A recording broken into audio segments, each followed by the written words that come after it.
Olá, seja bem-vindo, seja bem-vinda a mais uma edição do programa Sala Debate. Se você é uma daquelas pessoas que não encontram tempo extra para quase nada e que ficam rotineiramente reféns da correria do dia a dia, deixando de lado hábitos saudáveis como, por exemplo, a prática de exercícios físicos e cuidados mínimos com a alimentação, fique atento. Relatório recente divulgado pela Organização Mundial da Saúde revela que entre 1990 e 2014, o número de crianças obesas com até 5 anos de idade aumentou cerca de 30%, passando de 31 milhões para 41 milhões de meninos e meninas acima do peso. Além disso, a população brasileira está entre as maiores consumidoras de fast food do planeta. E aí vem uma preocupação de longo prazo. Alguns endocrinologistas afirmam que, neste ritmo, o país pode se tornar o mais obeso do mundo nos próximos 15 anos, ultrapassando, inclusive, Estados Unidos e Japão, países tradicionalmente conhecidos pelo consumo deste tipo de alimento. Então, se por um lado estamos vencendo a luta contra a miséria e tirando crianças dos indicadores de risco de subnutrição, por outro, a obesidade infantil caminha a passos mais rápidos. E, a cada dia, vem chamando a atenção de autoridades públicas, gestores, pesquisadores, diretores de escola, empresários e, é claro, muitos pais, muitas mães que precisam, sim, de mais informação sobre esse assunto. Fique com a gente, pois esse é o tema do Sala Debate de hoje. Conosco aqui no estúdio, a Sueli Rosa Gama, ela que é pesquisadora e nutricionista da Fiocruz. Também conosco a Ana Cristina Ferreira Mirra, ela que é presidente do Conselho de Alimentação Escolar do Rio de Janeiro. Sueliana, tudo bem? Obrigado pela participação no programa de hoje. Tudo bom, José. Vamos lá, vamos rodar a reportagem para aproximar você, telespectador e internauta, do tema do debate de hoje.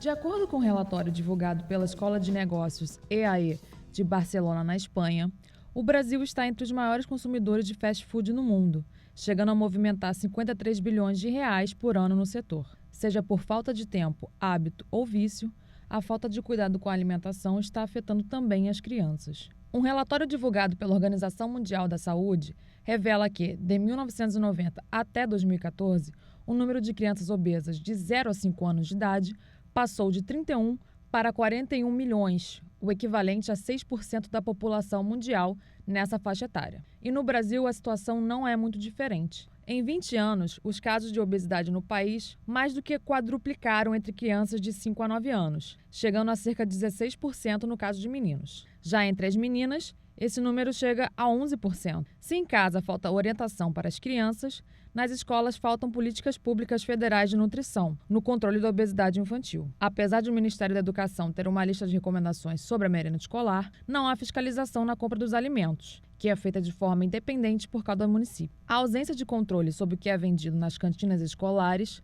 dificulta o combate contra a obesidade infantil. Pois é, nesse sentido, Ana, queria começar com você. A gente tem, segundo a reportagem, informação de que nos últimos 20 anos os casos mais do que quadruplicaram no Brasil relacionados aí a crianças e adolescentes.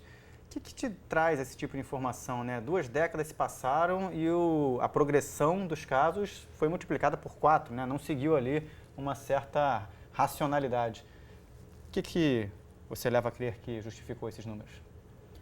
José, o que me leva a crer é uma falta de fiscalização nas escolas, né? Uma falta de fiscalização com esses fornecedores, quem estão fornecendo essa alimentação, de que forma que ela chega na escola, se a lei realmente está sendo cumprida. A Lei 11.947, ela é bem clara quanto a isso, que primeiro que a gente vem fortalecendo também a agricultura familiar, inserindo os produtos orgânicos, fortalecendo também esses agricultores que muitas vezes passam por dificuldades para poder manter a sua família, né? Comercializando seus alimentos. E vem aí muitos embates contra isso. E eu acho que a fiscalização é um marco nessa história. Se a gente não tiver pessoas disponíveis para fazer essa fiscalização, para que a lei seja cumprida, a gente vai continuar sempre discutindo sobre isso e as dificuldades sempre aumentando. Nós do Conselho, por exemplo, nós somos 7 conselheiros, que é formado com exigência do governo federal para que se receba essa verba do PENAI, a Secretaria de Educação do Estado tem que formar esse Conselho de Alimentação Escolar. Eu, por exemplo, sou representante da sociedade civil. O PENAI, lembrando aí, o Programa Nacional de Alimentação Escolar. E é um programa maravilhoso, porém, se não tiver fiscalização, e nós ficamos assim, à mercê de toda essa falta de infraestrutura, na fiscalização, porque somos apenas 7 conselheiros com nossos suplentes. E como é um trabalho voluntário, a gente faz do momento que a gente tem esse tempo livre. Pois é, já já a gente vai falar mais sobre esse assunto, sobre fiscalização. Queria dar as boas-vindas à Sueli e ter uma reflexão sua, Sueli. Até que ponto, independentemente de uma fiscalização, orientação de família, orientação de professor, hábitos alimentares, você como nutricionista, como é que você interpreta esses números, né, que a reportagem acabou de mostrar, multiplicado por 4? Os números mostram realmente, né, essa questão do excesso de peso que está ocorrendo nas diversas faixas etárias, né, começando na fase adulta, no escolar e nessa fase infantil, né, que se inicia com a alimentação complementar, ou seja, quando a criança começa a sua fase de desmame, onde se começa a fazer a alimentação complementar. E o que nós observamos como pesquisadores é que as mães começam a ter acesso a uma alimentação inadequada para as crianças, onde os produtos processados e ultraprocessados são levados, né, consumidos, dados para a criança, levando automaticamente a criança a ter esse ganho de peso. Pois é, queria que você falasse um pouquinho mais especificamente sobre essa fase da vida, né? A primeira infância, né? A fase que a criança está ali descobrindo o paladar, descobrindo a sensibilidade das coisas. Qual é a importância de realmente ter uma atenção nessa fase dos 2 primeiros anos? O que você pode dar de dica para pais e mães que talvez não tenham tanto acesso a essas informações? Perfeito, as políticas de alimentação e nutrição, né? No Brasil, nós tivemos o Guia Alimentar, que ele foi atualizado no final de 2014. Ele está sendo muito elogiado internacionalmente, porque ele está observando essas questões dos alimentos processados e ultraprocessados, estimulando a população a entender, né, que tipos de alimentos que estão sendo oferecidos para a população e recorrendo as pessoas a observarem a alimentação mais tradicional, né? Comer arroz com feijão, comer verduras, comer legumes. E na complementação que começa a ocorrer com o desmame, essas orientações, elas são oferecidas na atenção primária, porque é na atenção primária que a mãe, a nutriz, começa a receber essas informações. Essas informações não são apreendidas na escola, e sim na unidade básica de saúde. Então, as mães têm informações, só que o acesso aos alimentos baratos, eles são muito grandes. Pois é. E na população de mais baixa renda, é onde nós encontramos essa facilidade, esse acesso. E aí o que ocorre? As mães oferecendo produtos que têm uma palatabilidade muito boa, muito fácil, levando as crianças a ficarem acostumadas com esses alimentos. Pois é, e nesse sentido, Ana, pegando carona nas explicações da Sueli, quais são os riscos a posteriori, né, para aquela segunda fase da infância, 3, 4, 5 anos, 6 anos, 7 anos, pela falta de cuidado de um pai ou de uma mãe ou de algum grupo de zeladores de uma criança nessa primeira fase? O que você tem a dizer sobre o desenvolvimento de uma criança após os primeiros contatos, numa fase talvez não oportuna com esse tipo de alimento? Para mim, por exemplo, eu vejo assim que seria aplicar mesmo a lei, que deveria de ter no projeto pedagógico, né, de qualquer escola, a atenção das crianças conhecerem primeiro as frutas. Você vê que hoje nos CIEPs, eu dou de exemplo o CIEP, que eu moro de frente para um CIEP da minha casa, que nós temos lá de A a Z, quase todos os tipos de frutas plantadas por nós moradores. E que quando eu passo, eu vejo simplesmente as crianças brincando sem nenhuma atenção daqueles orientadores ali comendo fandango, conforme a amiga aqui colocou, porque tem um acesso mais prático, é só abrir um saquinho. Quer dizer, e na lei ela diz que esse projeto pedagógico você tem que ali ensinar a criança até que ela aprenda a compostagem. E daí eu passo, às vezes, numa escola particular e vejo a lei sendo aplicada. Eu vejo crianças de fralda pegando os legumes que foram descascados para a alimentação deles e não levar até uma jardinagem. Então eu vejo que a escola pública ela ainda tem muito que avançar nisso, nos orientadores, nos cuidadores dessas crianças, né? De que a criança ela é levada para aquelas informações que são chegadas para ela.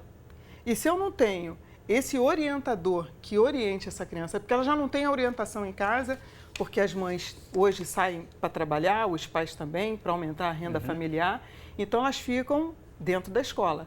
E é dentro da escola que ela tem que aprender isso. E muitas famílias utilizam a refeição da escola como a única refeição que como o seu a única filho vai refeição. ter naquele dia, né? Deixa eu trazer mais uma convidada para esse debate, a Maria Edna de Mello, ela que é a diretora da Associação Brasileira para o Estudo da Obesidade e Síndrome Metabólica. A Maria Edna vai conversar com a gente agora, gentilmente, pela internet. Maria, como vai? Tudo bem?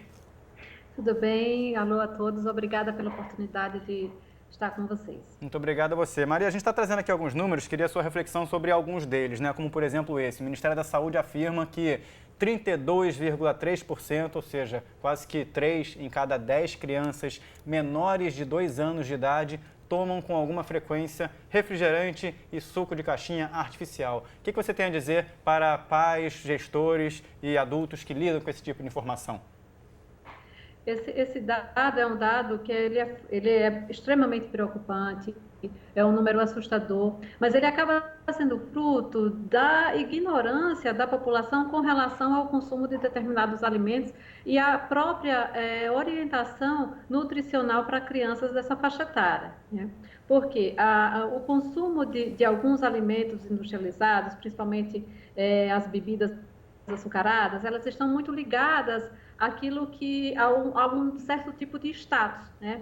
Então a gente tem o comentário de muitos pais que falam: olha, quando eu era criança eu não tinha condições de comprar para o meu filho, eu não tinha condições de tomar, agora eu tenho condições de comprar para o meu filho, então eu vou comprar para ele. Então você precisa orientar a população, porque hoje a população ela começa a ter um acesso financeiro, pelo menos estava começando. Agora, como esse período de crise, as coisas elas se reorganizam, pioram um pouco. Mas ter poder aquisitivo, mas sem ter uma educação, então a gente acaba tendo um desvio para o consumo inadequado de alimentos. Então, existem, inclusive, alguns estudos que mostram que famílias que têm Bolsa Família, elas aumentam o consumo, eles aumentam os gastos com alimentos, mas a maior parte desses gastos são justamente com bebidas açucaradas e com e bolachas, né? Principalmente bolacha recheada, que é algo que é muito comum. Pois é, nesse sentido, recentemente, vou até pedir para a produção ir buscar essa imagem na internet e colocar aí na tela para a gente percebeu uma discussão do Jamie Oliver, né, um dos principais chefes de cozinha britânicos, com uma rede de fast food, McDonald's, ali um conflito de ideias, né? O Jamie Oliver ali com uma bandeira pela alimentação saudável, pela mudança na legislação nas escolas do Reino Unido e ali em confronto direto sobre o padrão de comida oferecido por uma grande rede de fast food. Como é que você encara esse tipo de embate que acontece no mundo e que também acontece no Brasil em diversas circunstâncias, Maria?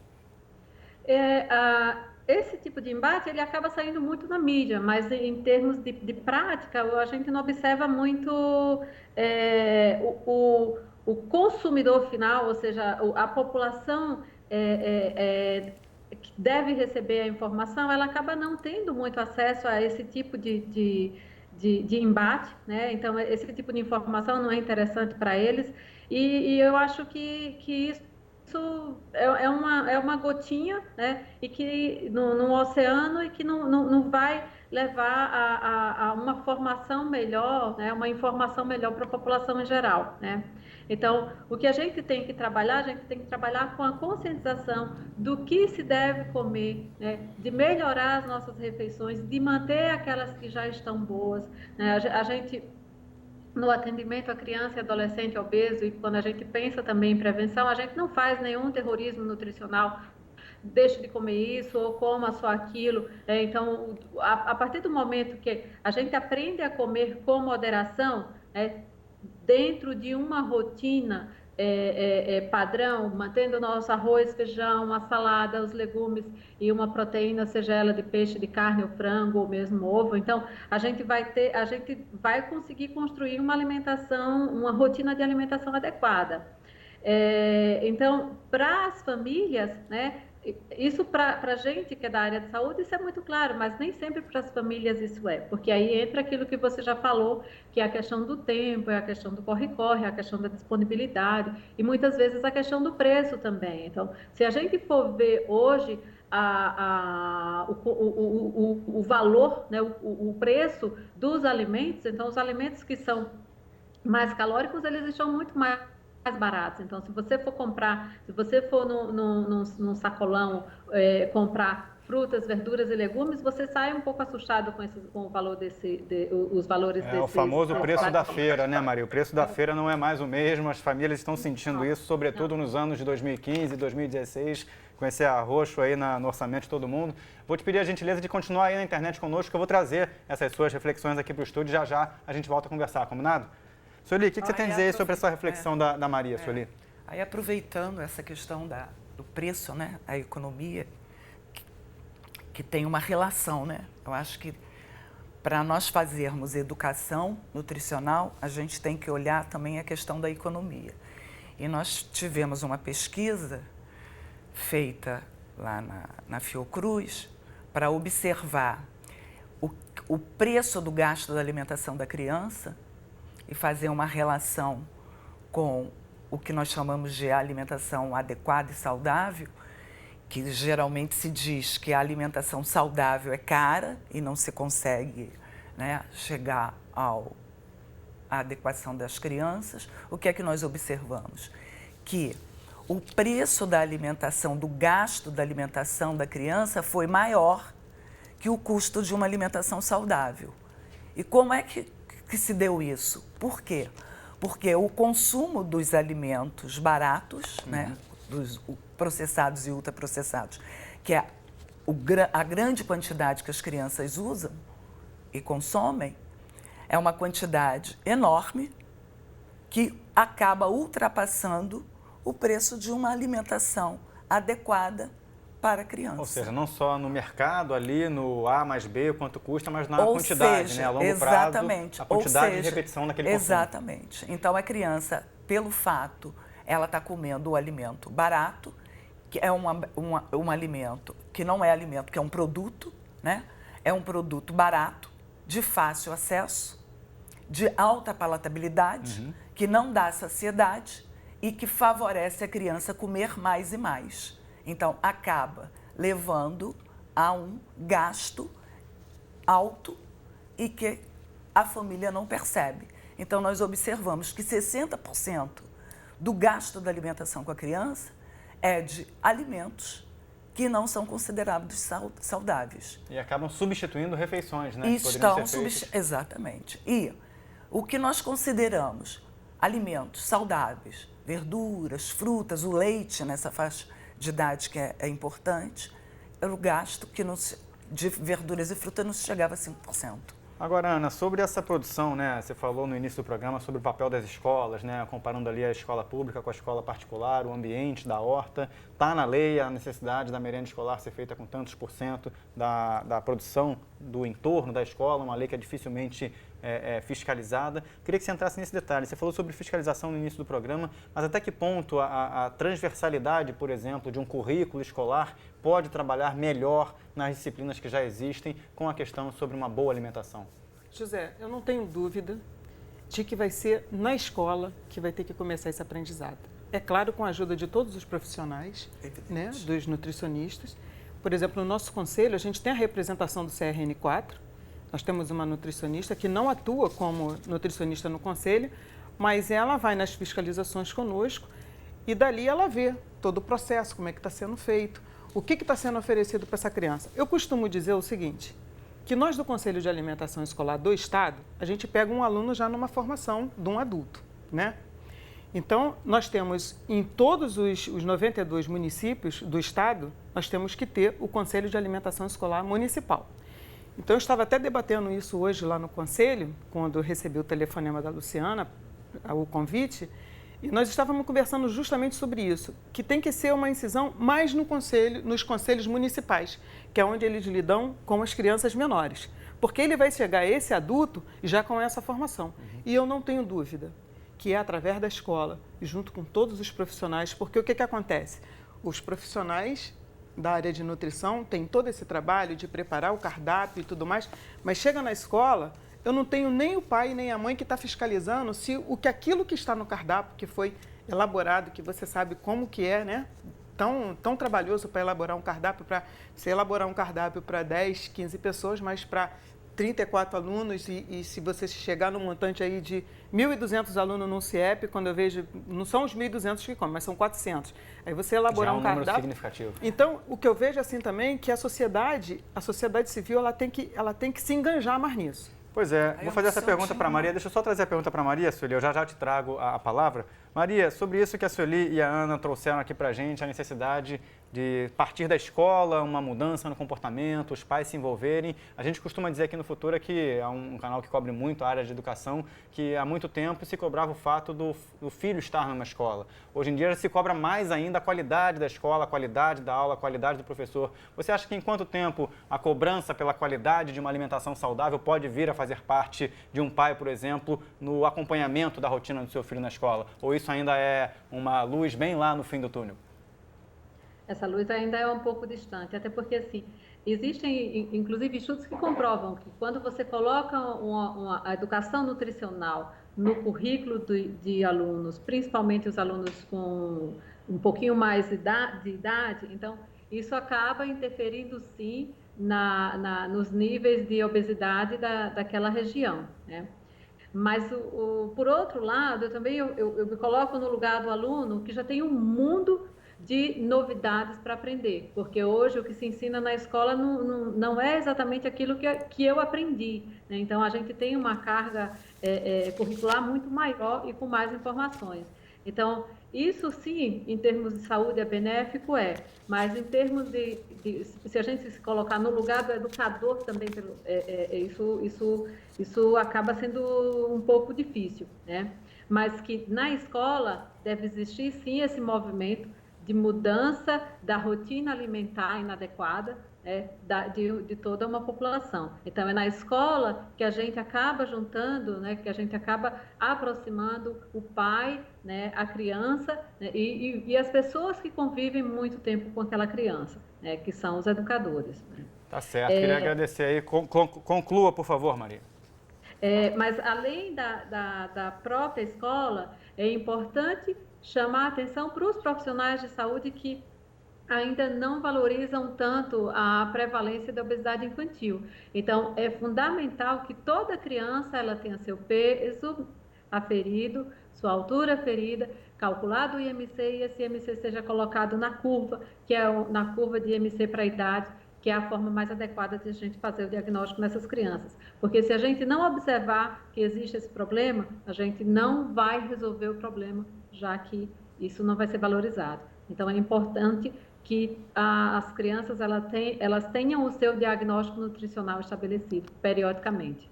Perfeito. Maria Edna de Mello, diretora da Associação Brasileira para o Estudo da Obesidade e Síndrome Metabólica, falando diretamente de São Paulo conosco. Muito obrigado pela participação. Até uma próxima oportunidade, Maria. Obrigada. Vamos lá, Sueli, você estava querendo falar, te dou a palavra. Quanto tempo a gente ainda tem, produção, para passar o bloco? Temos ainda uns 3 minutinhos, por favor, Sueli. São duas questões. Vou aproveitar o enfoque dela, onde ela relata, né, a educação nutricional na escola, que é muito importante, e essa antropometria que precisa se fazer, né, do diagnóstico nutricional. E nós também fizemos agora uma pesquisa que nós observamos, porque a obesidade é uma questão realmente muito complexa, né? Ela tem uma complexidade enorme porque nós lidamos tanto com determinantes individuais como outros determinantes maiores, né? Macro, sociais, da economia, da agricultura e da cultura também. Uhum. Então, o que é que nós observamos nessa pesquisa que nós fizemos? É a questão de como a criança se vê, a sua imagem corporal, como é que ela se percebe. E num ambiente em que as pessoas têm corpos grandes, a criança que tem até um peso adequado, ela se vê pequena dentro daquele ambiente grande. E quando a criança está com essa percepção, ela num ambiente em que todos são grandes, ela está se vendo pequena.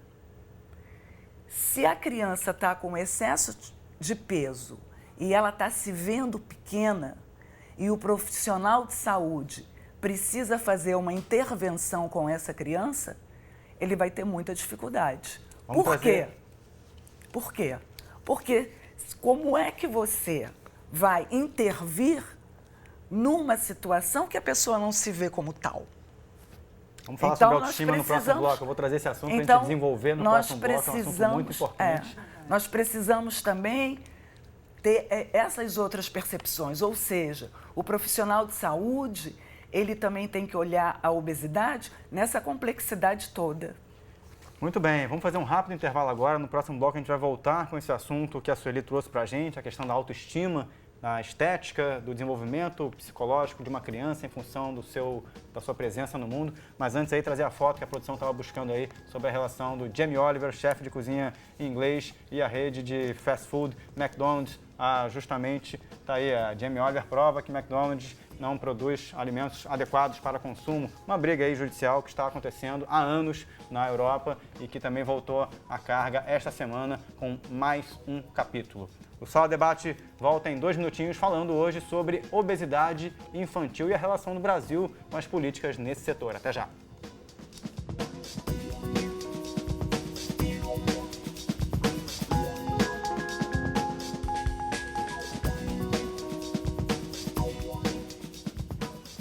Muito bem, estamos de volta com o Sala Debate hoje falando sobre obesidade infantil e a relação do Estado brasileiro com uma série de políticas públicas nesse setor. Conosco aqui no estúdio a Sueli Rosa Gama, ela que é pesquisadora e nutricionista da Fiocruz. E também a Ana Cristina Ferreira Mirra, ela que é presidente do Conselho de Alimentação Escolar do Rio de Janeiro.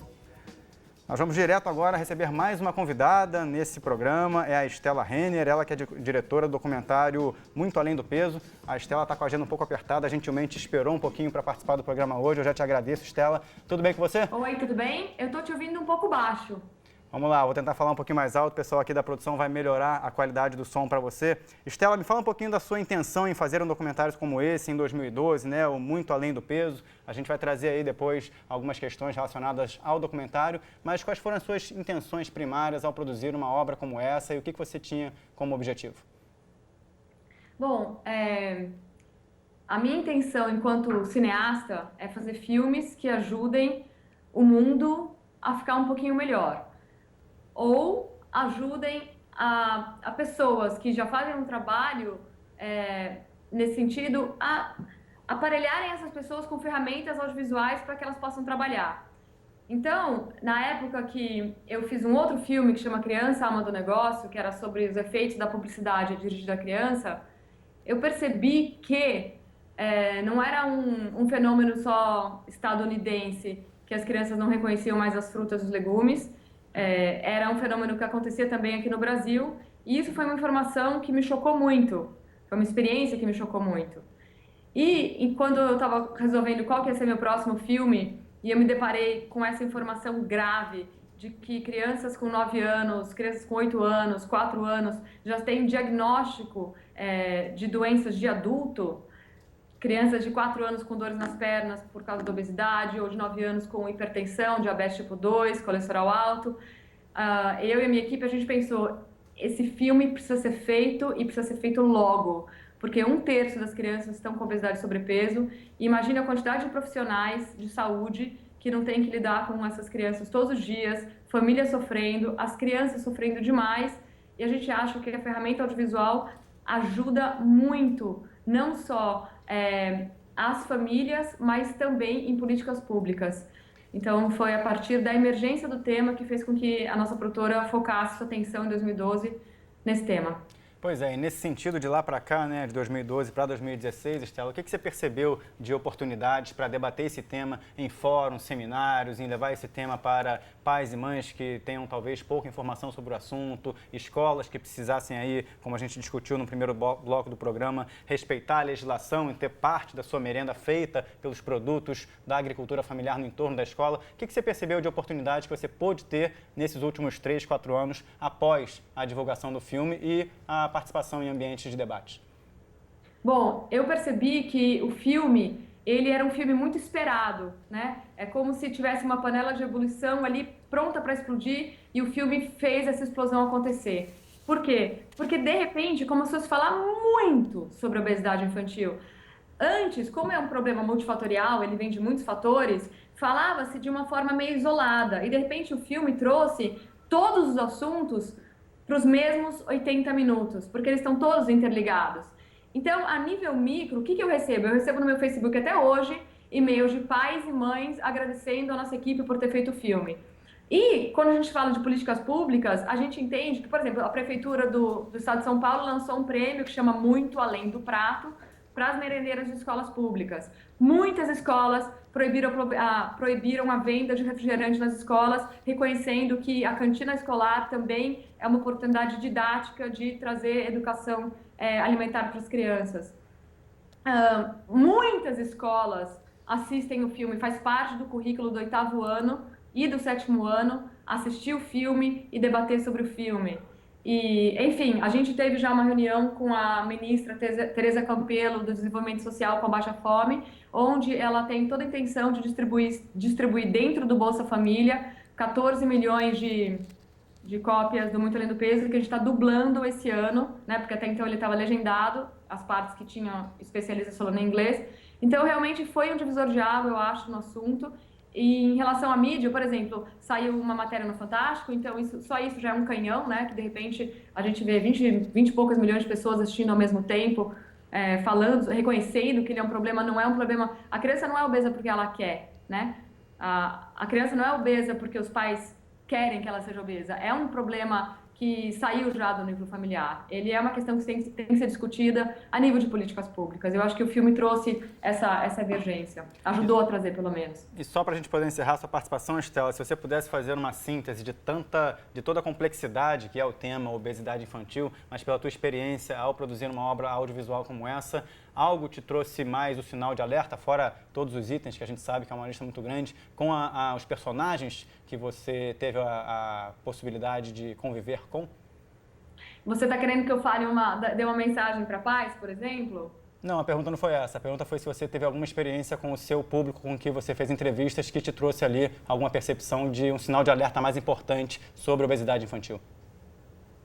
Eu acho que o alerta mais importante é voltem a cozinhar, voltem a se reunir, voltem a se alimentar com seus pais, cozinhem em casa, porque realmente a força que a indústria alimentícia tem de fazer alimentos ultrapalatáveis numa combinação de açúcar, sal e gordura é irresistível, está em toda parte, é muito barato e tem uma comunicação visual muito irresistível. Então, eu acho que os pais, eles podem fazer muito sobre a obesidade infantil, mas os pais precisam de ajuda. Sozinhos eles não vão dar conta. Tá aí, essa foi Estela Renner, diretora do documentário Muito Além do Peso, falando diretamente de São Paulo. Obrigado pela sua participação, Estela. Até a próxima oportunidade. Obrigada, tchau, tchau.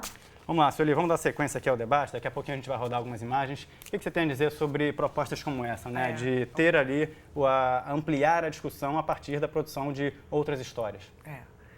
Observando essa questão da levar, né, as famílias a voltarem a fazer suas refeições, a cozinharem. O Guia Alimentar para a população brasileira também tem colocado isso na pauta, mas é uma discussão por conta do nosso contexto do mundo atual. A mulher, ela está fora do lar o dia inteiro trabalhando, né? E a vida hoje é favorável para as práticas, né? As coisas mais práticas. E a alimentação está dentro desse contexto também, né? Onde se produz produtos alimentícios para favorecer e facilitar a vida. Né? Eu vou rodar então, um pouquinho das imagens do filme Muito Além do Peso, enquanto você continua falando, só para a gente poder botar aí para o telespectador entender um pouquinho o que ela estava falando. Por favor, Sueli, pode continuar. Quer dizer, realmente precisamos, né? Mas voltar a essas práticas no mundo atual é um pouco complexo. E quando se fala até na participação, né, do homem na cozinha, na nossa sociedade, ainda nós temos essa dificuldade, né? Do homem estar sendo parceiro da mulher nas tarefas da casa. Queria que a Ana falasse um pouquinho nesse sentido. A gente estava falando sobre a participação da família como um todo, nas dinâmicas da refeição. O que você tem a dizer, Ana? Eu tenho a dizer que é simples assim. Ela falou, eu tenho certeza que tem que é uma discussão ampla sobre isso, mas que as coisas são muito simples. É voltar a sentar à mesa, é voltar a botar a panela de feijão no fogo, cozinhar o feijão, refogar um arroz, fazer um refogado ali com os legumes, com as verduras. É muito simples, só que eu vejo que através da alimentação também se teve assim um ganho muito grande, muitos fornecedores, muitas pessoas envolvidas nisso, e só visando o ganho do dinheiro em si, né? Querendo. E aí eu acho que complica quando você chega nesse ponto.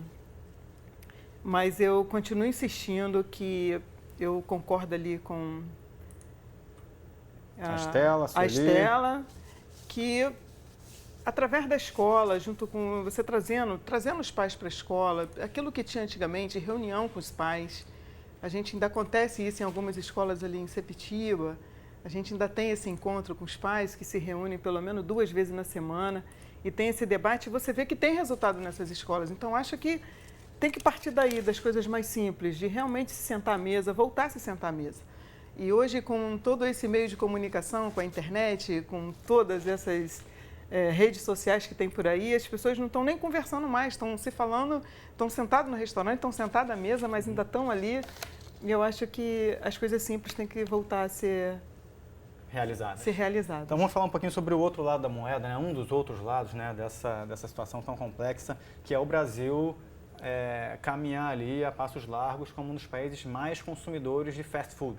Né, a rotina das pessoas, as novas dinâmicas sociais, a questão do orçamento familiar, as escolhas que as pessoas fazem, a falta de tempo para uma família estar ali ao redor de uma mesa, é tanta informação que o aluno já recebe antes de chegar na escola. Nesse contexto todo, falando especificamente sobre a rede de fast food, o hábito brasileiro de comer esse tipo de alimento. O que você tem a dizer, Sueli, sobre as mudanças que podem ser previstas em legislação para ordenar um pouco? Exato, porque realmente a questão forte mesmo são os produtos ultraprocessados, né?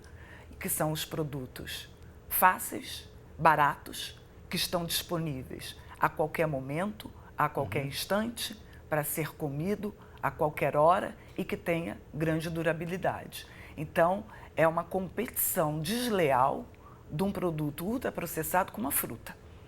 A criança, no desmame, que já inicia a sua alimentação complementar com esses produtos processados e ultraprocessados, ela vai ter o seu gosto, o seu hábito do gosto, o seu hábito alimentar, o seu gosto todo direcionado para esses alimentos.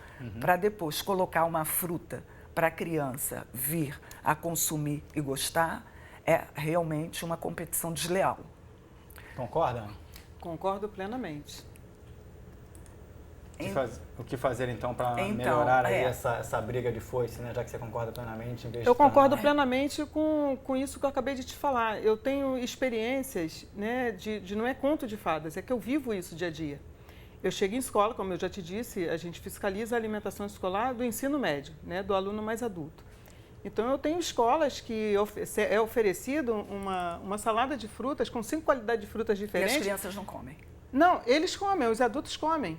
Eles têm até uma disputa, briga na fila para poder, e é uma coisa bem democrática, porque aí está funcionários, professores, todo mundo para fazer aquela alimentação. E às vezes eu chego numa escola municipal, que não é muito minha fiscalização, mas às vezes a gente tem uma denúncia, que tem uma confusão, que aí a escola municipal... Sua fiscalização é mais em escolas particulares? Escola estadual. Escolas estaduais. Porque Perfeito. Nós cuidamos das escolas estaduais, que também é um outro entendimento que tem. As escolas estaduais, ela é descentralizada, é a diretora que tem o poder da compra. E no município do Rio, o poder da compra é da prefeitura, né? Então ele compra para todas as escolas. E eu acho que essa descentralização no Estado é muito bacana porque tem aí a oportunidade da comunidade escolar se apropriar e até discutir, formar grupos e eles podem discutir o cardápio, dizer, poxa, a maioria aqui não gosta desse purê de inhame, vamos trocar por um purê de abóbora. Então, tem essa coisa do aluno participar. E eles quase não fazem isso, por quê? Porque não têm acesso, né? E quando eu chego nas escolas e que a gente fala da lei e que a gente fala do que eles podem fazer, a gente vê que os olhos deles começam a brilhar e falam, caramba, a gente pode fazer isso? Eu falei, pode, vocês podem opinar no cardápio, porque é um direito do aluno.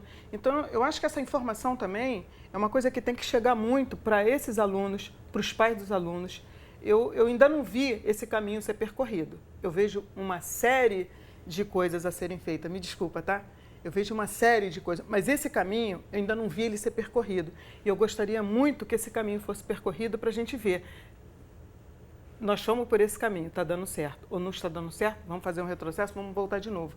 Mas eu gostaria muito que esse caminho fosse percorrido e que não fosse uma visão só nossa, que a gente conseguisse com que as autoridades vissem que isso dá certo, você botar o aluno para participar, para ele entender o que é a lei, para ele entender o que é direito dele.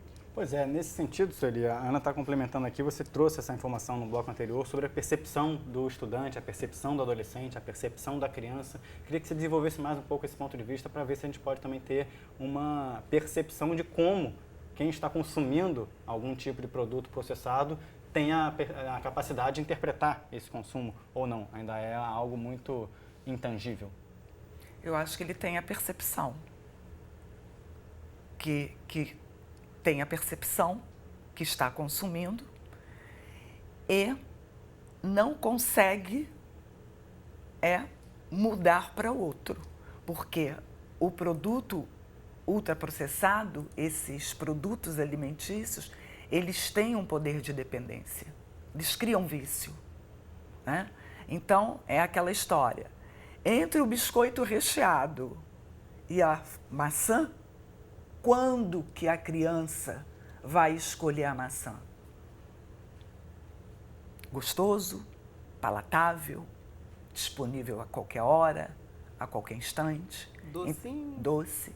Então, é uma competição desleal, né? Produto barato, fácil acesso, durabilidade grande. Os pais estão trabalhando, as crianças estão em casa, até os pais podem deixarem a sua refeição pronta. Mas a criança tem a tendinha na esquina que facilmente ela compra rápido e barato. E aí chega na escola, tem uma alimentação adequada, né?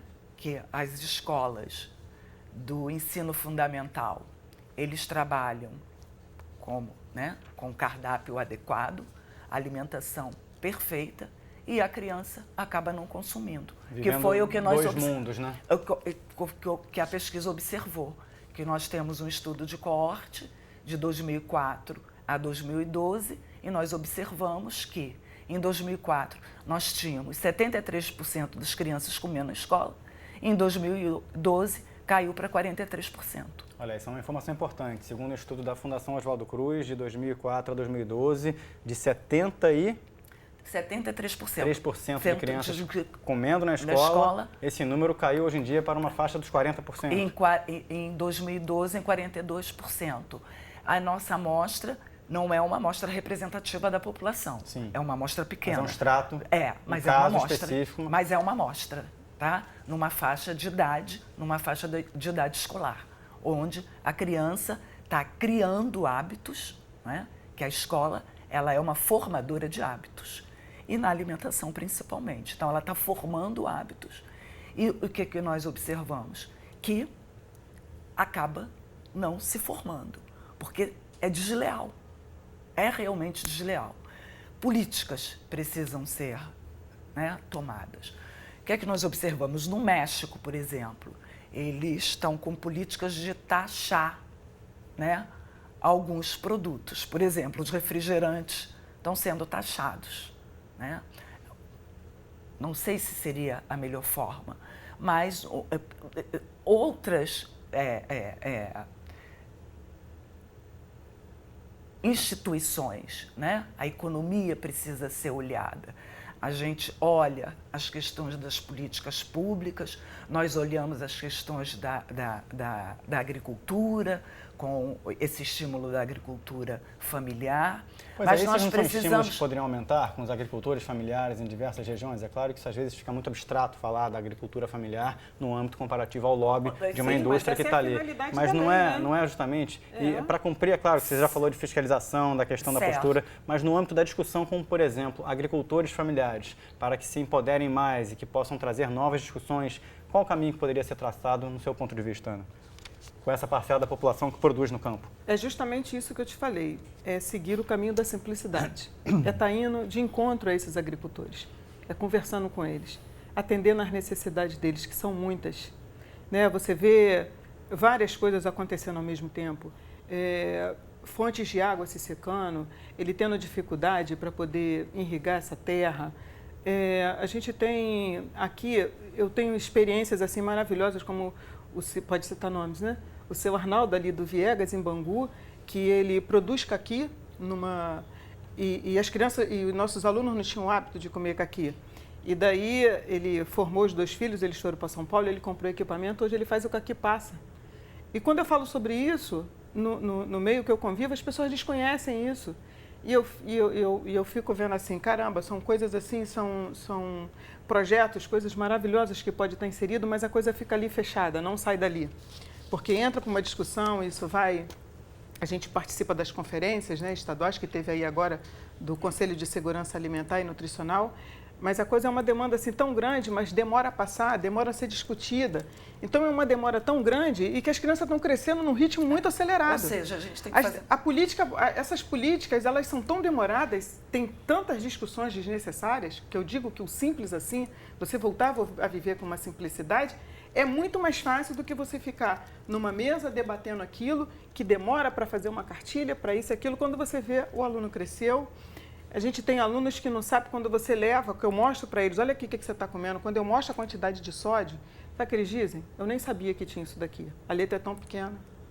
Eu vou colocar aí na tela para vocês pesquisas da Fundação Oswaldo Cruz, está aí fiocruz.br, vocês podem acessar, existem cartilhas, existem discussões, obesidade infantil e na adolescência, está aí a dica de serviço do programa de hoje, fiocruz.br. Você acessa e tem lá um âmbito de pesquisa no campo da obesidade infantil, na adolescência, do consumo de alimentos processados, gordurosos, falta de atividade física, aí também fatores de risco, depressão, tem uma série de questões diretamente relacionadas à obesidade infantil.